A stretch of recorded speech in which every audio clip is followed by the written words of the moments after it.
Hello everyone, welcome to our channel. ಇವತ್ತು ಯಾವುದೇ ಒಂದು ನಂಬರ್ದು ಸ್ಕ್ವೇರ್ ರೂಟ್ ಹೆಂಗೆ ಕಂಡುಹಿಡಬೇಕಂತ ನೋಡೋಣ. ಸೊ ಇಲ್ಲಿ ನಾವು ಒಂದು ಎಕ್ಸಾಂಪಲ್ ಆಗಿ ಸ್ಕ್ವೇರ್ ರೂಟ್ ಆಫ್ 24 ತೊಗೊಂಡಿದ್ವಿ. ಸೊ ಯಾವುದೇ ಒಂದು ನಾವು ಸ್ಕ್ವೇರ್ ರೂಟ್ನ ಕಂಡುಹಿಡಬೇಕಾದ್ರೆ ಅದರದ್ದು ಹತ್ತಿರದಲ್ಲಿ ಪರ್ಫೆಕ್ಟ್ ಸ್ಕ್ವೇರ್ ರೂಟ್ ನಂಬರ್ ಯಾವುದಿದೆ ಅಂತ ಅದು ನೋಡಬೇಕು. ಸೊ ಇದು ರೂಟು 24 ಹತ್ತಿರದ್ದು ಸ್ಕ್ವೇರ್ ರೂಟ್ ನಂಬರು 25 ಆಗಿರುತ್ತೆ. ಸೊ ಅದಕ್ಕೆ ನಾವು ಎಷ್ಟು ಪ್ಲಸ್ಸು ಅಥವಾ ಮೈನಸ್ ಮಾಡಿದಾಗ ನಮಗೆ ರೂಟ್ ಆಫ್ 24 ಸಿಗುತ್ತೆ ಅಂತ ಅದು ನೋಡಬೇಕು.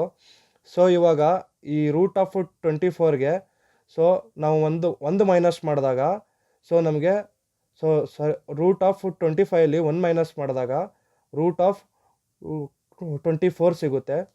ಸೊ ನಾವು ಇದು ನಮ್ಗೆ ಇಕ್ವೇಷನ್ 1 ಅನ್ನೋದೇನಿದೆ ಇದು ನಮ್ಗೆ ತುಂಬ ಇಂಪಾರ್ಟೆಂಟ್ ಆಗುತ್ತೆ ಸ್ಕ್ವೇರ್ ರೂಟ್ನ ಕಂಡುಹಿಡಿಯೋದ್ರಲ್ಲಿ. ಸೊ ಇಲ್ಲಿ ನಮಗೆ F of X plus delta X equal to F of X plus F dash of X into delta X. So ಇದು ನಮ್ಮದು ಮೇನ್ ಇಕ್ವೇಷನು.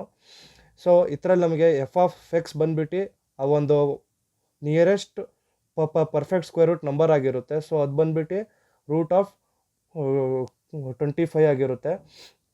ಸೊ ಇವಾಗ ಡೆಲ್ಟಾ ಎಕ್ಸ್ ಅಂದರೆ ನಾವು ಯಾವುದನ್ನು ಅದಕ್ಕೆ ರೂಟ್ ಆಫ್ 24ಗೆ ಸೊ ನಾವು ಇದನ್ನು ರೂಟ್ ಆಫ್ 25ಅಲ್ಲಿ ಎಷ್ಟು ನಾವು ಸಬ್ಟ್ರ್ಯಾಕ್ಟ್ ಮಾಡಿದ್ರೆ ರೂಟ್ ಆಫ್ 24 ಸಿಗುತ್ತೆ ಅಂದರೆ ಇಲ್ಲಿ -1.